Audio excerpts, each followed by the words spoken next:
everyone, and welcome to Loro and Friends Inside the NFL. This is the Patriots show of this portion. But I'm with Ben Kurtz today, as Ben is going to be talking about picking up where he left off in his rest of his week 11 picks. So, Ben, how's it going tonight? And what's new? And how's the weather in where you are right now? Here, it's like it's already in the 90s here in LA. You know.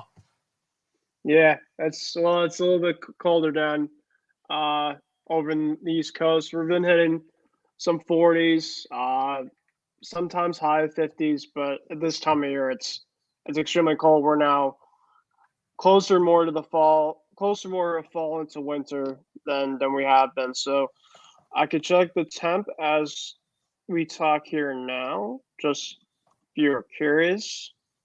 Currently, it is 34 degrees. So it is very cold now here.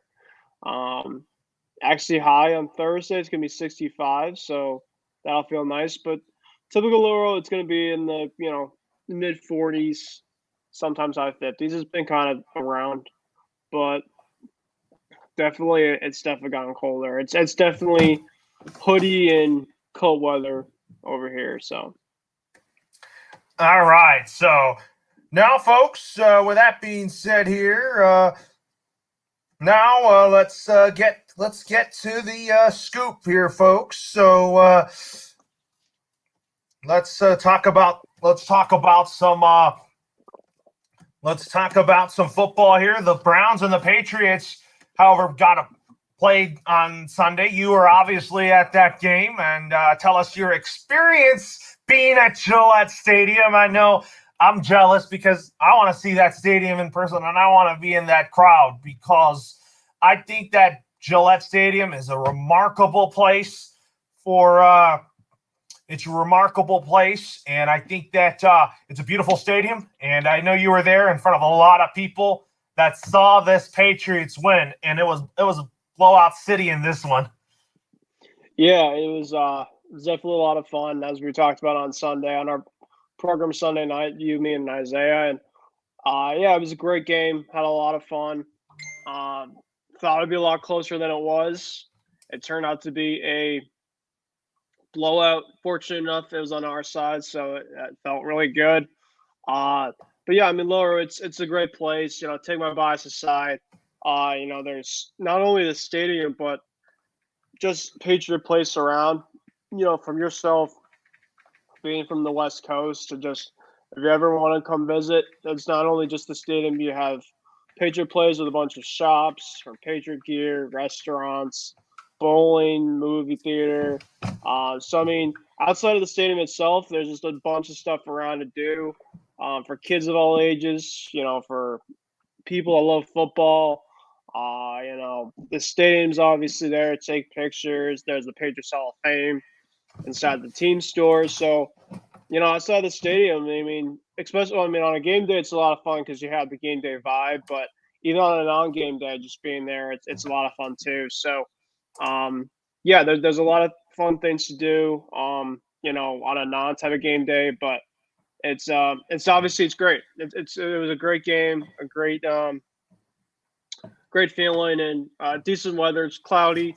Got a little sunny here at times in the first and third quarter, but yeah, talking about the game though itself, Patriots just totally dominated from really start to finish. Really, the Browns kind of that first drive, they went down the field, and I'm talking to my dad at the game saying, "Oh, here we go again." The offensive line was just getting beat from their offensive line. And their offensive line's been pretty good this year, so it was kind of not surprising. Patriots respond right back, got a touchdown, so I'm thinking, okay, it'd probably be a back and forth type of game. And then Baker Mayfield, who's had his interception problems in the past, Kyle Duggar, the secondary player for the Patriots, intercepted the ball. Patriots scored on that ensuing drive and never looked back. They won it by a final of 45-7. I left in the fourth quarter when it was like 9 minutes left. Browns fans were leaving early in this game. Everybody just kind of knew this game was over, even by the third quarter. But like I said last week, Loro, this Patriots team, I was starting to feel like their identity. I thought, and piling it week after week, playing with confidence in their football game. This definitely was, a game of a statement. Not only just to win it, but just the way that they won this game and seeing that firsthand. I think that the play calling was much better, letting Mac throw the ball down the field, making touch passes here and there. It just seems like everything is just more of what we were kind of hoping to see from this Patriots team compared to kind of what we saw from the first half of the season. I really think that this Patriots team, when you have an offensive line that's healthy, when you have Trent Brown back, you have a running game, especially when Damon Harris was out last week. You use guys like Ramondre Stevenson, had a huge game with around 100 yards and 2 touchdowns. So, and then you have a passing game, which is kind of limited in the receiving core, but you have guys like Jacoby Myers and you have guys like Kendrick Bourne who have been kind of under the radar type of players.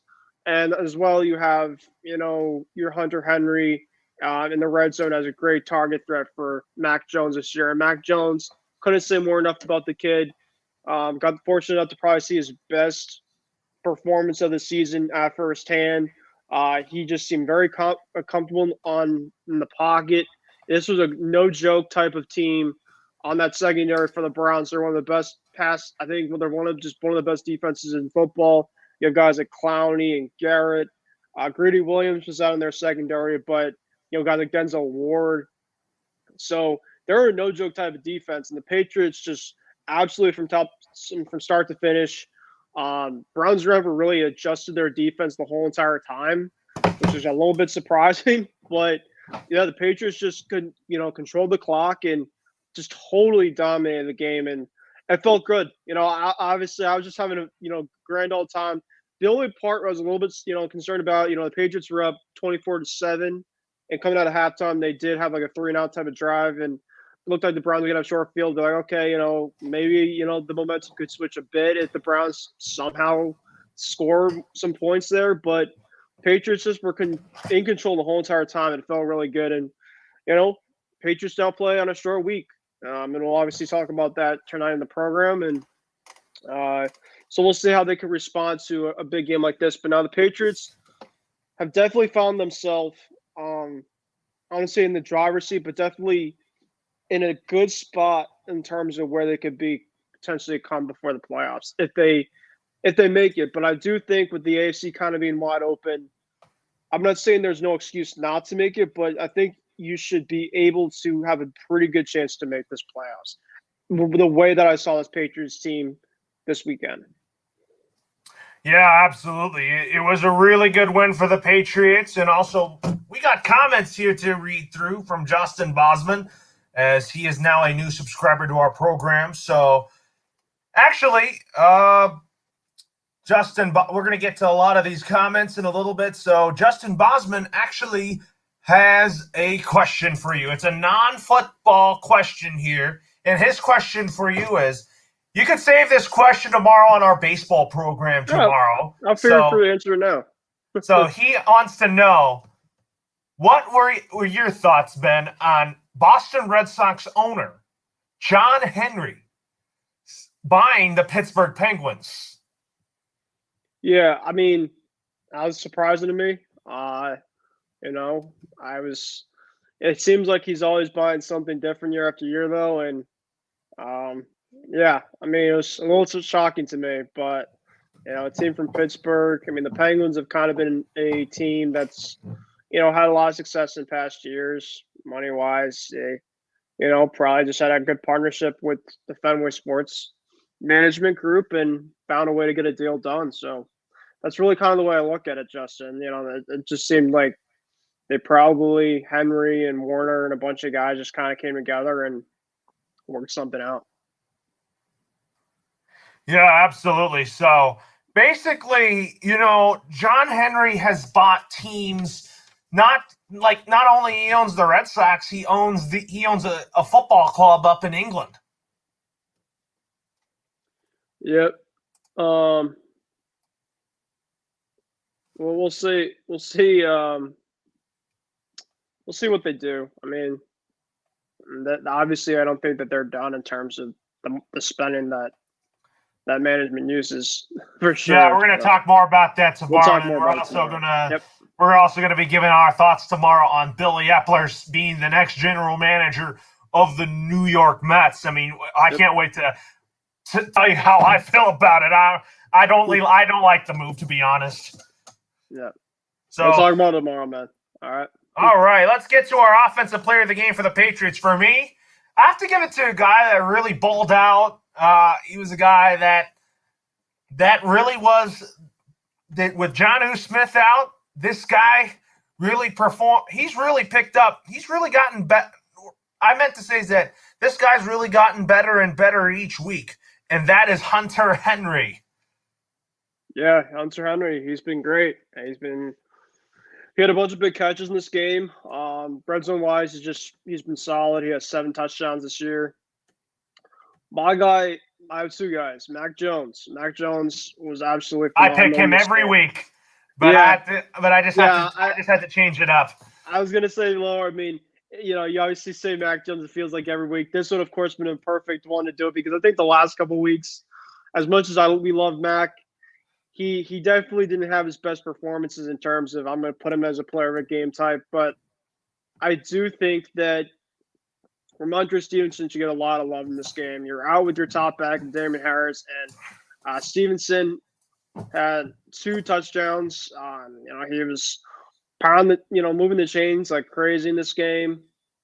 Good vision between the tackles. And I mean, offensive line, you got to get a lot of props for. That's a really tough front, especially guy like Isaiah Wynn who's been kind of struggling. He was even put on IR, but the goal against Garrett, I thought he really held his own and did a lot of check down screens and definitely kind of gave himself to kind of Bill Belichick does a special taking your best guys out. He definitely took out Garrett in this one. Did you say you're taking Ramondre Stevenson, the rookie? Yeah, he's up there and one of my offensive players of the game. Absolutely. Ramondre Stevenson had a really good game for me. I'm just going with Hunter Henry. I've always been a big fan of Hunter Henry since his time with LA with my hometown Chargers, and he's on my team, and I get to see him play every week, and which is really good. And I really think that he got off to a slow start, but I really think that he's going to continue to get better and better down the stretch. And I think the Patriots need him to be better down the stretch. But I also want to say here that that I think that the Patriots have really gotten better with the tight end situation here, Yeah. Like I said last year, Loro, they needed to upgrade their tight ends drastically. I still think Jonnu Smith has something to prove. He's definitely been a disappointment so far this season, but we've seen that Jonnu Smith with Tennessee, he definitely showed some flashes, and I think that he could definitely still be a part of this offense. And if he could elevate his game, then you have 2 guys at tight end that you could really rely on for Mac Jones, and that just opens up more of a playbook. Your running game's definitely done great. Nelson Aguilar, to answer your question, Justin, I believe he is playing. There was a full injury report today. The only guy that I think Gunner came back today. I saw that Damon came back today. So, I think that most of the guys are healthy, and I think Aguilar should be, if I had to say as of right now, probably active for this game. N'Keal Harry did play a lot, Loro, in this game against the Browns, which even I was kind of surprised about. I think maybe because Judon was out, so they wanted to kind of use more wideouts in a lot of their formations.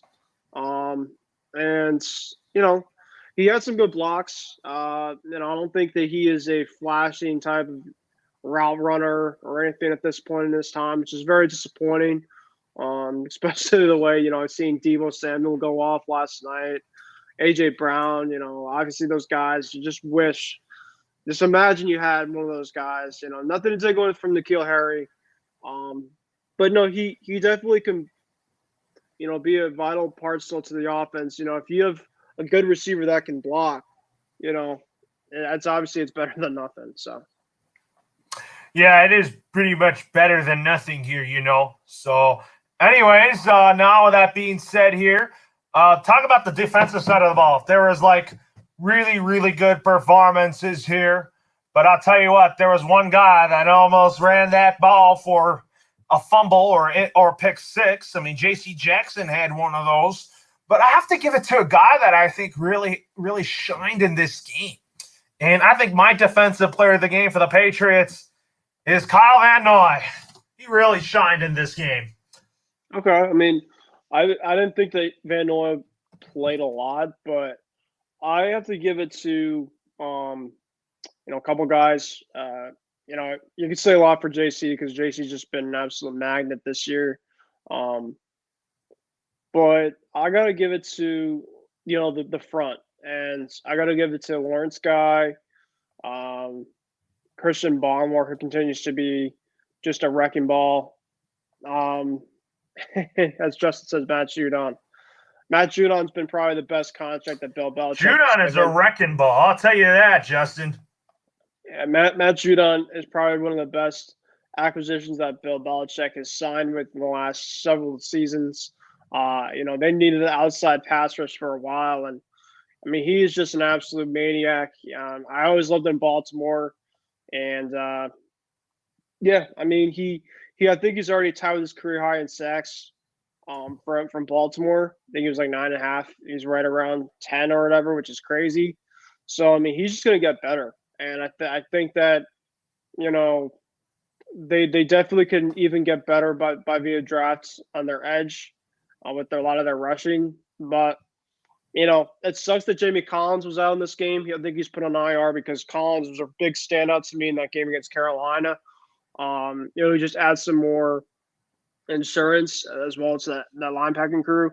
I thought Dante Hightower, he's kind of in and out this year. I've seen some flashes where he can kind of be old type of Hightower, but he's definitely lost a step for sure. But if he's not kind of the main guy that you need to rely on for this defense, he definitely could still be out there. But, early on in the season, there was too many liabilities out there, but I think that a lot of guys have definitely bought in a lot better now.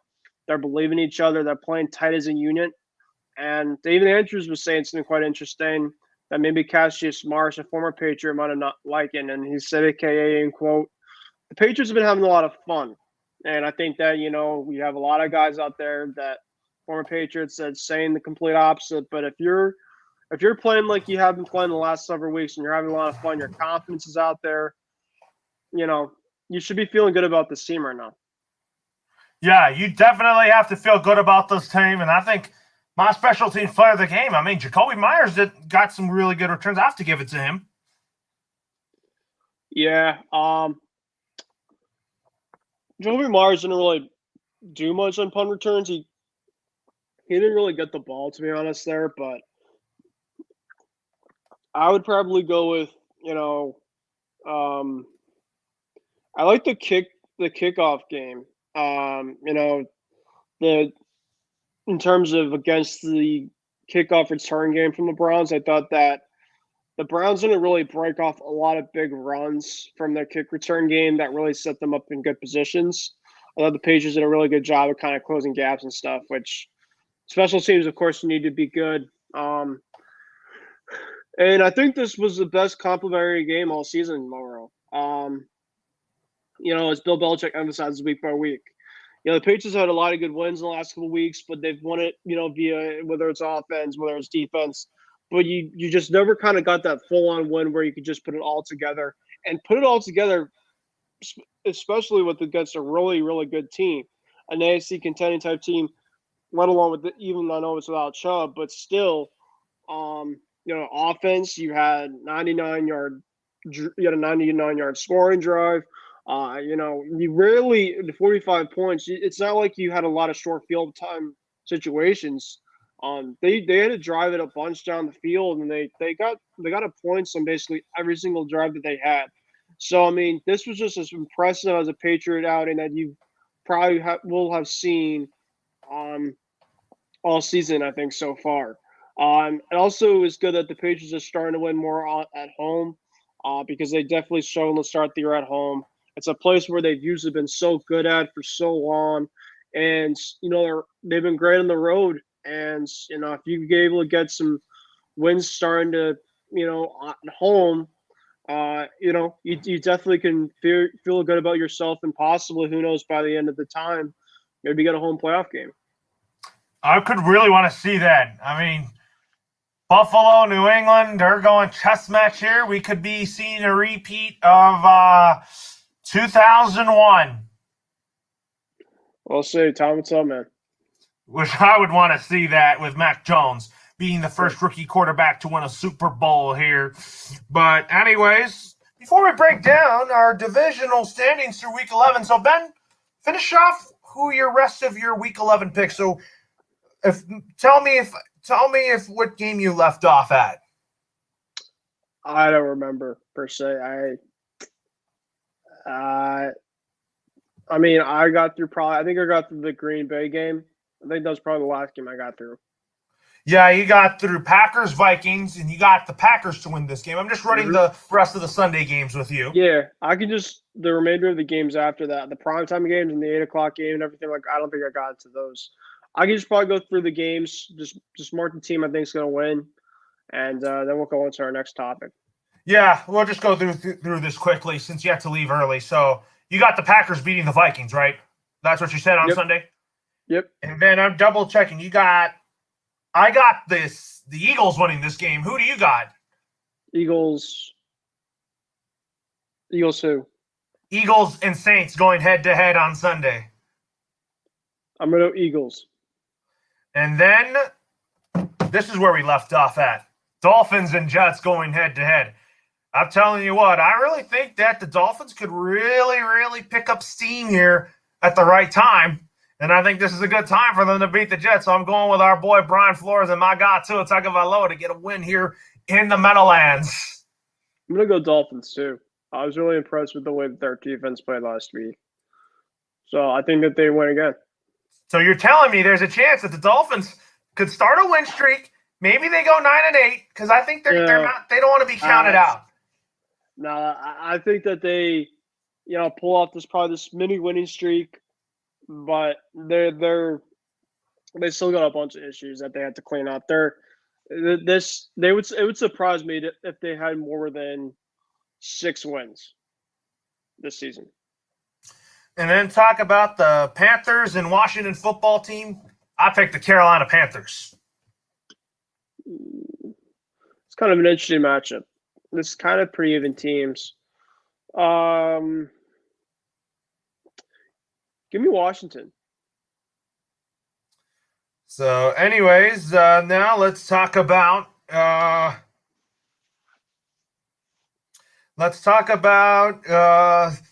Colts and the Bills. I mean, I have to go for the Colts in this one. There's no way I'm going for Buffalo now since the Patriots are a game back of first place. I thought this was going to be a runaway division for the Bills, but looks like the Patriots are hanging in there.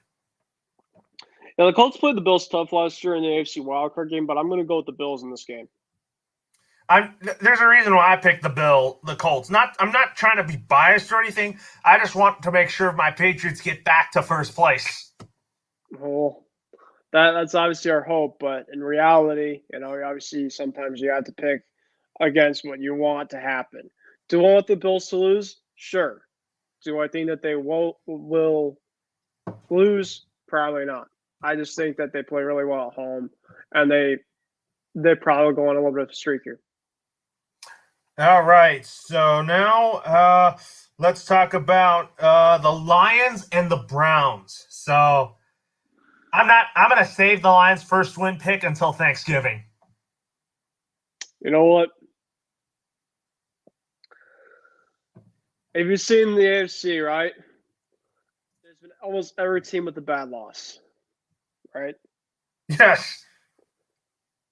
This is going to be the most crazy pick. It's bound to happen for the Browns. I don't know about Baker's health. I do think the Lions did some decent things last game. Give me the Lions to beat the Cleveland Browns in an upset in this game. All right. So, anyways, with that being said, here now let's talk about the. I'm actually going to pick the Cleveland Browns to win this game. Yeah, I mean, I think that this is, if anything, for the Lions to have an upset, this might be the best week to pull it off because I don't think so. Don't give me that. because the Browns are just, they have a lot of injuries right now to some key guys.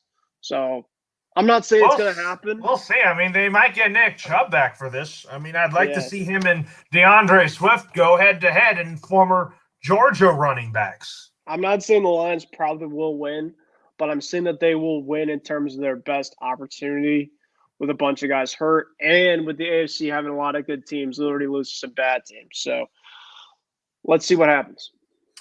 Then let's talk about the Niners and the Jags. Those are Isaiah's two favorite football teams. I'm going to go with the Niners. I'm going Jacksonville. There's no way that I trust Jimmy Garoppolo right now. Going with the Niners. Because I really think the Jaguars, I feel like that they're starting to click in some way right now. We'll see. We'll see. And then let's talk about the Texans and the Titans. So let's not waste time talking about this game. We're both going for our guy, Mike Vrabel. Yep. Yeah, without Derrick Henry, they're still showing ways to win ball games. This should be a no-brainer type of game. The Ravens and Bears. I can't wait. I would want to watch that matchup because it's Justin Fields and Lamar Jackson going head-to-head. I'm going to go with the Ravens in this one. I just think the Bears right now have way too many issues. Where is it? In Baltimore? Chicago, Soldier Field. Ooh. That might not be an easy win for the Ravens, though. I'm going to go Ravens. I don't see them winning back. I don't see them losing back-to-back. All right. Now, let's talk about the Bengals and Raiders. So, I am going to pick the Raiders. I think they need a win badly after getting creamed by Kansas City on Sunday night. I didn't expect that to happen, though. I'm gonna go Cincy. And what about the Cowboys and Chiefs? I'm going to stick to going with the Chiefs here. I think the Chiefs are starting to get back into it a little bit, Yeah.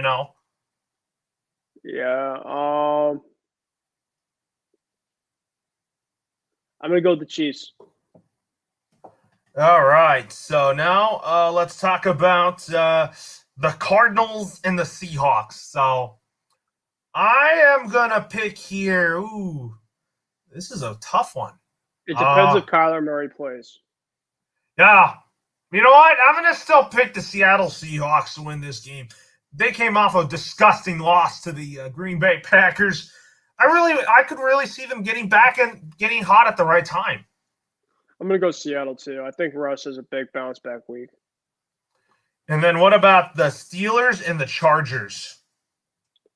Well, both teams have COVID problems with both teams.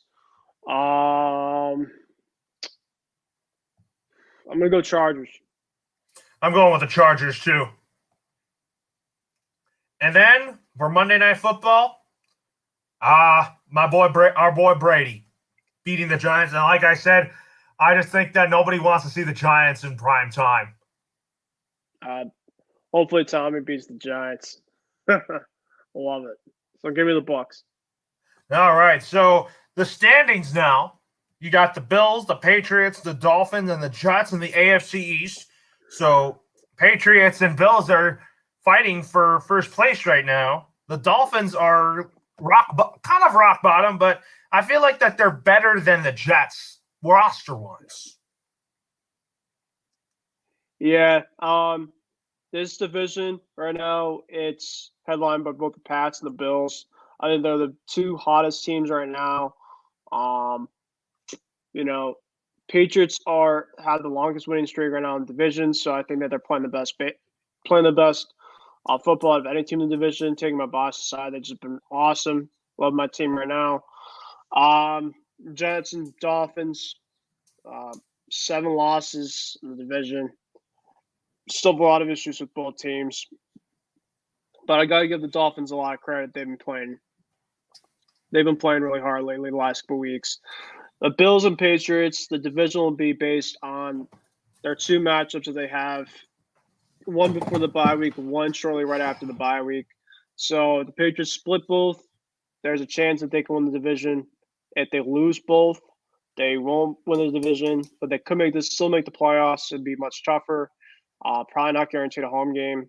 If they win both, which I don't think will happen, but that would be pretty sweet if they did, the Patriots should be able to win the division.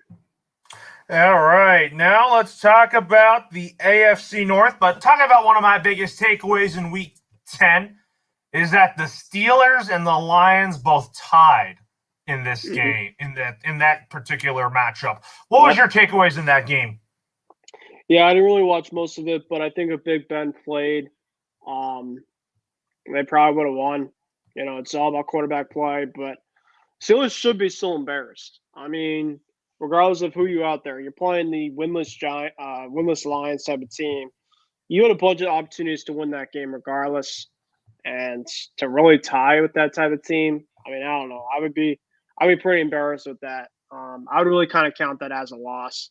Justin, I was about to say not Najee Harris. He did not know that they're doing ties in football. I mean, I don't really know where his head's been at, ever since college or whatever for the NFL. But yeah, it was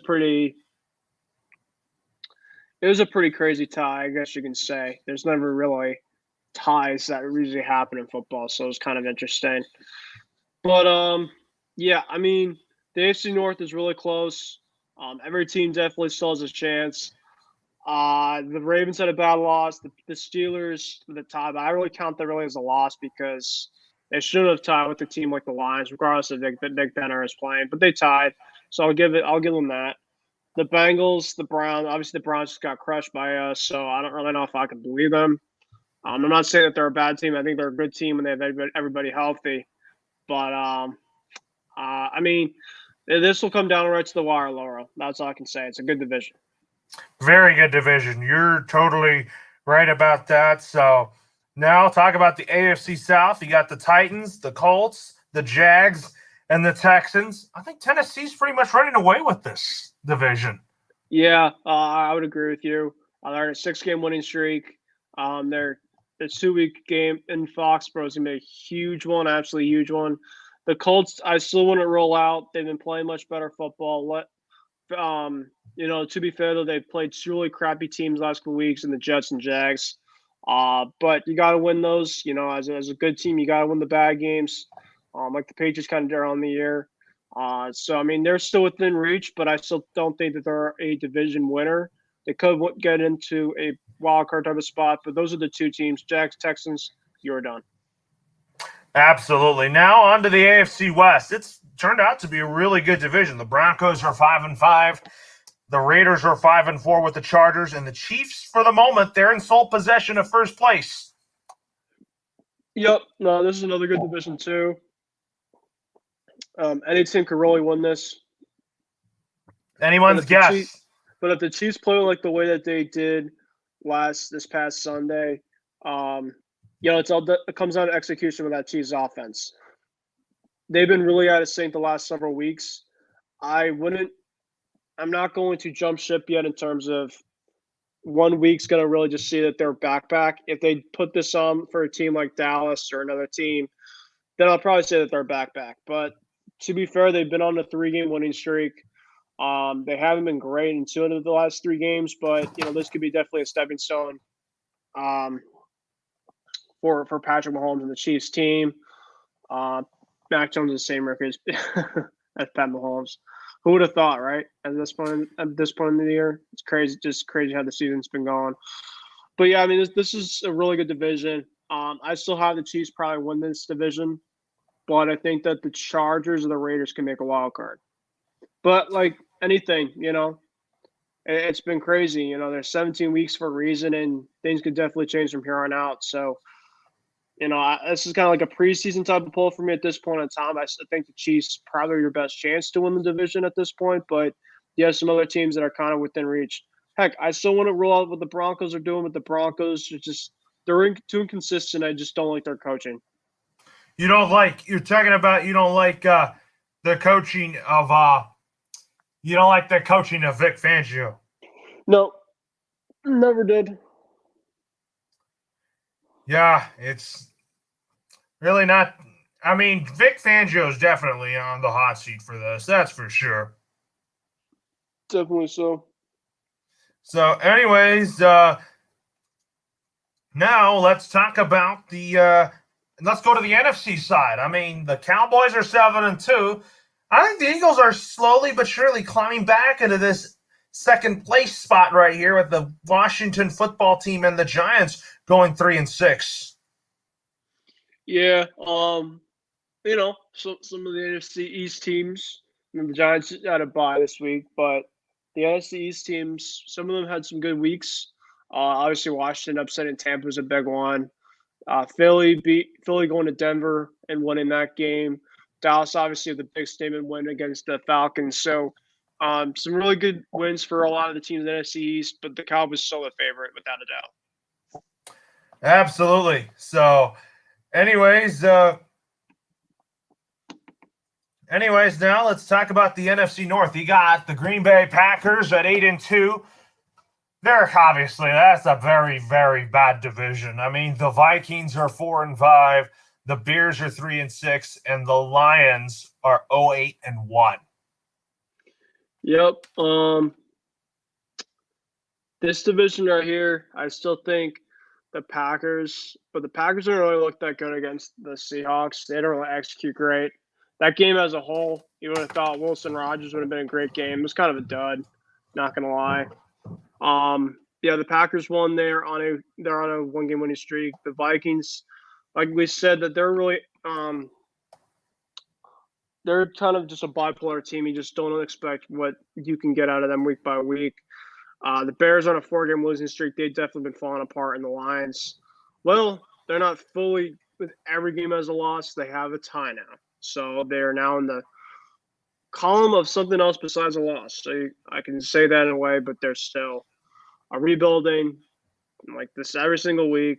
They're they got a lot of work to do. Let's just say that. Yeah, they obviously do.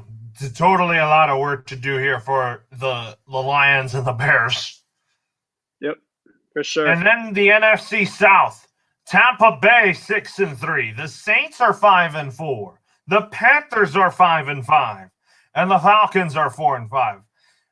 I think it's Tampa's to lose, but I think the Saints still have the Bucs number despite the Saints are a team without Drew Brees still, you know?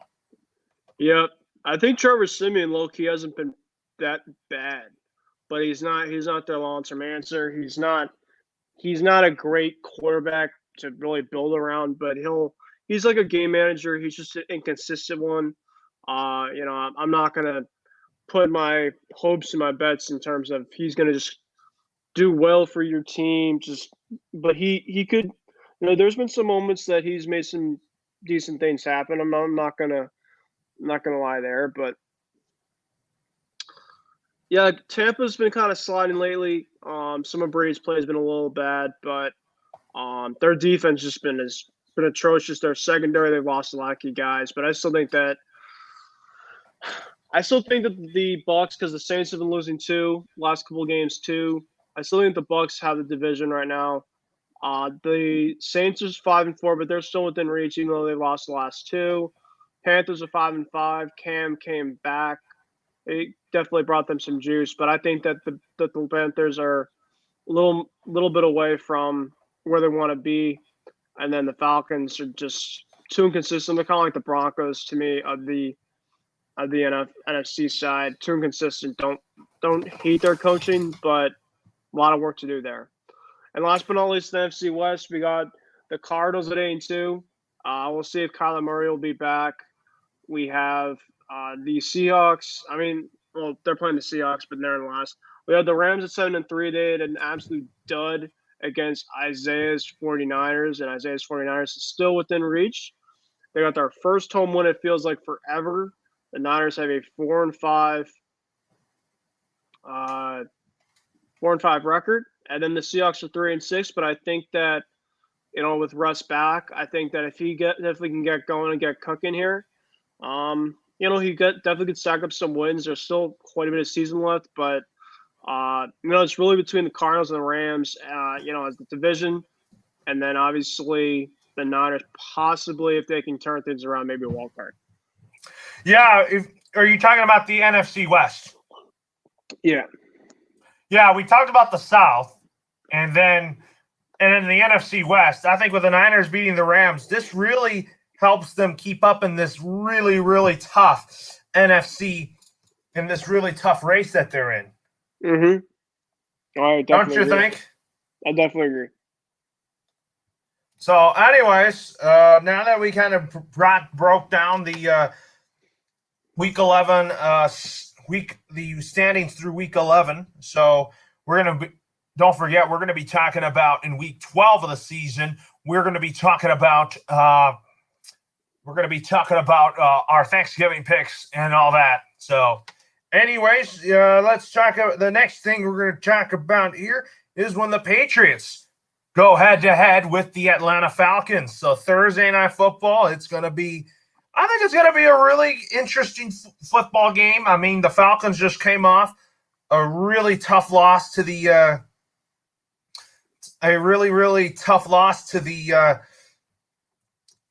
Cowboys, but they got blown out. They got wrecked by Dan Quinn. So that was kind of a Loro, this might be something different, but feel free if you want to do a little bit of a post-game show after the game Thursday. Right here, we can get some viewers and stuff like that, analyze it kind of a first-hand game night post-game type of thing. So feel free. We can talk about off the air if you want to, but yeah, I think that would be kind of cool because the games during the week, if you wanted to do one, maybe we could start doing some maybe on the weekends, but obviously we kind of do the extra points. So that's kind of a late night post game type of thing for everything. But this would be kind of cool in terms of Thursday Night Football, Thursday night post game type of thing. Maybe we can try to work some out, especially because it's our team that's playing here. But for weekday games, Thursday and Monday night. For sure, yeah. But yeah, this should be a really good test for Mac Jones. I think the first time. No, what I was saying before you go on, I was talking about how the Falcons came off a really, really ugly loss to the Dallas Cowboys. Yeah. Falcons definitely have a lot of holes in their team. I think that their secondary is kind of iffy. The only guy I really like is Adrian Terrell, I think.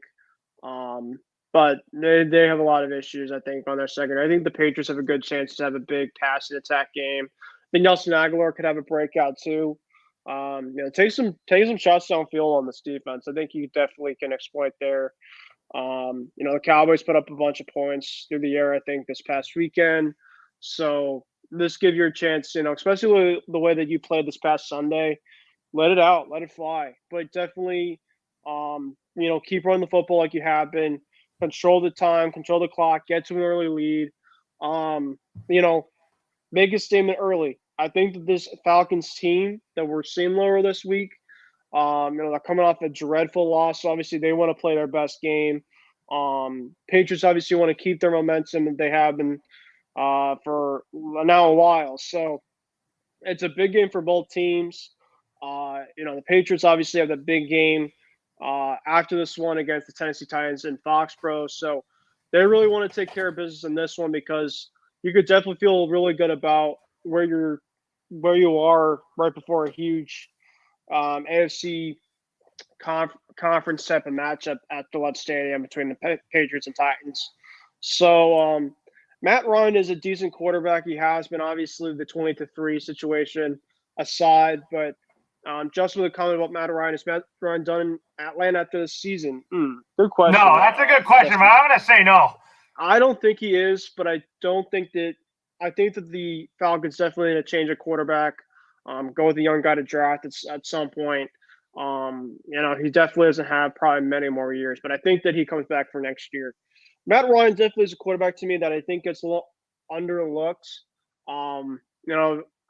I don't think he's a great quarterback, but I don't think he's also bad. I think he's just kind of there. He's in the middle. But they're losing.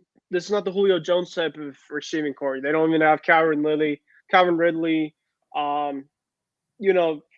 their best versatile running back, possibly receiver, slot guy, former Patriots Cordell Patterson. He might not play, so that's a big break for the Patriots.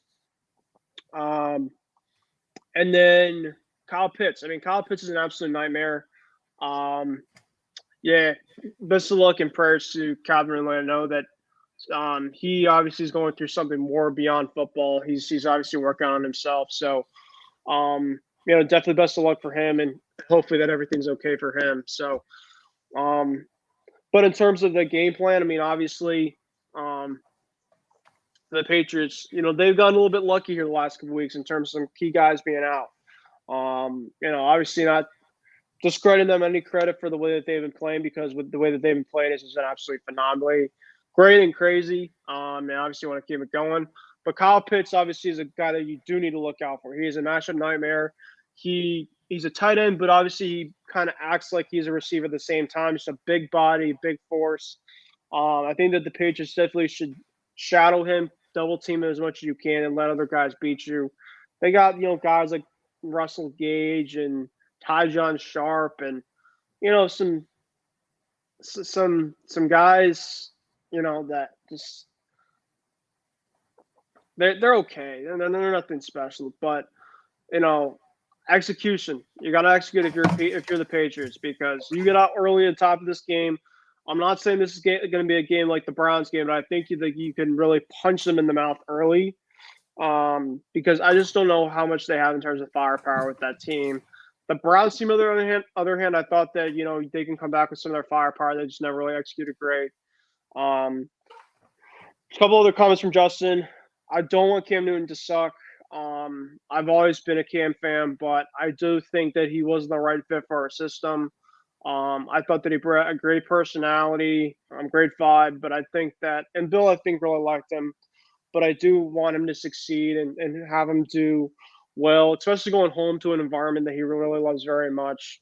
And definitely no hard feelings about him. I know that some of our fan base doesn't really like him, kind of with the way that his performance was last year, just the all me type of approach. But I've never been against Cam at all. I've definitely actually kind of liked him ever since he was kind of younger from Auburn. But I just think that as a system wise, it never really worked out. It wasn't a great fit. And yeah, I mean, we were fortunate enough to have Mac into our hands at 15, and there it's there. So, but yeah, Laura, before we kind of move on to whatever our final thoughts or whatever is, what do you think? How do you think the Patriots Falcons game is going to turn out? And what do they kind of do in order to not overlook kind of a short-term game like this? Devin McCourty said today in his presser that he doesn't really like playing a Thursday night type of game. It's obviously, your preparation is just different and stuff like that. So what does the Patriots have to really do in order to basically make a statement game, so that way they can kind of enjoy their weekend, get some days off before their next big pivotal game against Tennessee? Well, I think coming off a short week, I mean, it's quick. I mean, I think what the players really want to do is they want to get through this week. And I think that having a weekend off will definitely help get them rested and all that. So it'll be kind of a rare Sunday off for us watching Patriots football. But I think they are getting better and better each week. Like, I'll tell you what. But I mean, talking about their matchup against the Falcons, I mean, obviously, I think the Patriots are going to find a way to get a victory here. I mean, we have our referee that game is going to be Lan Clark, who will be officiating Thursday Night Football. Let's just hope the officiating that game is going to be is good, but it has to make sense to the point. Like, we don't want to be upset about certain things. Definitely. So, I mean, you can't really control a lot of the officiating. The officiating this year has just been plain bad. So, no, I mean, nothing really surprises me anymore about the officiating. There was even a call at the game I was against the Browns. Game was kind of out of reach, but it was a roughing the passer from, I think, Dietrich Wise or something, and Baker just went down. He got a little hit, but, as my dad was saying next to me, that's the NFL these days, which I couldn't really disagree with. But I think overall the game itself, the officiating was actually not bad in this one. They basically called a lot of the right calls. So at first hand, I thought it was okay, but as a whole and the product-wise, it's just been kind of poor. So, yeah, it was definitely kind of poor here. So, I predict the Patriots are going to get a win here. I think it's going to be a narrow victory for the Patriots over the Falcons. But here's what I'm going to predict. You might say, "Oh, you sound crazy for this," but this is what I'm going to go. The Patriots will trail the Falcons 21-0 at the half, and I could see Mac Jones coming back, making a huge comeback and winning this football game. I hope you're wrong. I hope that they stay within pace. I hope that they don't have to come back like this. I mean, that's your prediction, so I mean, I'll be fine. I'm kind of saying that because Falcons start off usually fast, but their defense kind of blows it in the end. Because I kind of like these type of games, because it makes it more interesting and more exciting. I'm gonna go Patriots 27, Falcons 16. I think the Patriots Falcons will kind of be within reach in the third quarter, and then the Patriots in the fourth quarter will have a big one to kind of pull things out, get a couple field goals, maybe a touchdown to kind of pull it away. But you play clean football, you execute well. This Falcons team definitely has a lot of flaws for them. You overlook this team, you definitely have a chance to lose. But I do really feel confident about this game. Not fully confident, but I feel pretty good about my chances against this type of team on a short week specifically too. Just you got to play really your game. You just have to play complementary football that you have been. Your defense just has to show up, create some turnovers like you have in the last couple of weeks, executing third downs where we were great on Sunday. Eliminate third down conversions from your opponents, and outside of Kyle Pitts, they don't really have anybody that really will kind of stand out to me as like a third down type of guy. I thought even Cleveland had some guys that were much better in third down situations. The Patriots did a great job on them. Whether it's Jarvis Landry, Jonathan Peoples-Jones, they did a great job on those type of guys. So it's definitely this Patriots defense I really like right now, the way it's been trending. And, we'll see how things turn out in this one. But I do think the Patriots are going to win 27-16. 24-21 for me. Nick Folk will kick a game-winning field goal in the fourth quarter. I think Matt Ryan and the Falcons could start off. I could see it being 24-21 or 31-28. We'll see, man. I mean, I think Mac will have a decent game. But I think he'll have a turnover, unfortunately. But I do think that he could have a 200-yard type of game. The secondary for Atlanta is not very good, but I think that the running game continues to have big ones. Defense will get a turnover, so I think that you'll kind of have a Carolina more type of game than maybe you had against Cleveland, but you still should be able to win this game. You should be able to win this game here, that's for sure. So let's get to it right now. My final thoughts. So I want to say my final thoughts is that it's a great show. I mean, Justin was the only one that really tuned in. So don't forget, Justin, Ben and I are back on air tomorrow to talk some baseball in the offseason. And don't forget, tomorrow when Ben and I are on air, you need to be in front of your TV on tomorrow because we're going to have to find out tomorrow who is going to be the 2021 National League American and National League Cy Young Award winners. Be in front of your TV for that because we're going to reveal it in front of the audience tomorrow. Hey, Loro, we got some breaking news.